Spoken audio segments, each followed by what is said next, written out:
YouCar, c'est aussi la voiture. Hein. Vous êtes resté dans le monde de la voiture. C'est aussi de la location à destination des entreprises, des particuliers. Comment est-ce que vous avez réussi, dites-moi, à vous implanter face à d'autres qui proposent globalement des services équivalents ?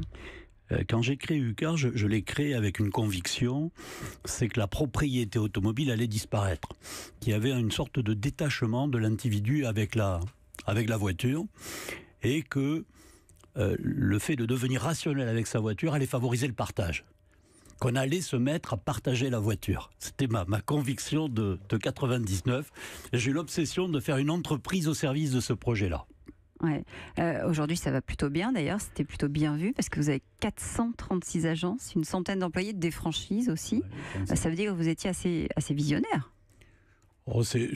Donc c'est mon métier depuis longtemps, je reçois des signaux faibles que d'autres reçoivent peut-être moins que moi, et cette évolution de la consommation automobile m'a semblé une évidence, et donc j'ai construit cette entreprise en me disant il ne faut pas que le partage soit réservé aux loueurs. Le loueur, c'est quelqu'un qui partage ses voitures. Hein. Il faut que le partage se généralise, et pour ça, il faut organiser des réseaux, parce que je crois au partage dans la proximité et je crois à l'intervention humaine. Je ne crois pas au tout digital. Donc il faut organiser des réseaux. Je suis allé chercher des réseaux automobiles pour participer à cette révolution-là. Ludovic de Beauvoir, le coach. Oui, enfin, c'est une très belle histoire. Là, on se demande finalement quel est le rationnel derrière pour aller vers ce marché du partage. Et peut-être au-delà de ça, peut-être une question, c'est finalement c'est quoi votre cible sur ce marché-là ? Est-ce que c'est les jeunes ? Parce qu'on voit bien que les jeunes achètent de moins en moins de voitures. Mais est-ce que pour autant ils font plus de partage ? Parce qu'aujourd'hui, est-ce qu'ils ne prennent pas du Uber, du SNCF, voilà. Est-ce que finalement la réponse à cette absence d'achat, c'est le partage ? Alors, on partage des transports, c'est Blablacar. On a des VTC, c'est Uber. Non, il y a un autre sujet qui est le partage de la voiture pour un week-end. C'est-à-dire, au lieu de la laisser dans mon garage parce que moi j'ai autre chose à faire et que je ne vais pas me déplacer, je la prête, je la loue. Exactement ça. Il y a un gisement qui est aujourd'hui inexploité de voitures dont on ne fait rien. On utilise nos voitures 15% du temps. Et les 85%, si on arrivait à en faire quelque chose, si on arrivait à les valoriser. Et c'est cette économie du partage qui nous permettrait de valoriser ça, de s'enrichir. Pour la France, c'est 30 milliards d'euros. Hein, c'est-à-dire que si demain les particuliers se mettaient à louer les voitures, c'est un revenu complémentaire de 30 milliards d'euros. Mais dites-moi, j'ai quel intérêt, moi, à passer par vous pour louer ma voiture ? La sécurité. L'enjeu du partage, si c'était facile, ça se saurait. C'est-à-dire que vous m'offrez les mêmes garanties que si je venais chercher une voiture chez vous, chez YouCar ? Oui, je vous garantis que vous allez récupérer votre voiture, vous propriétaire, vous allez la récupérer en bon état.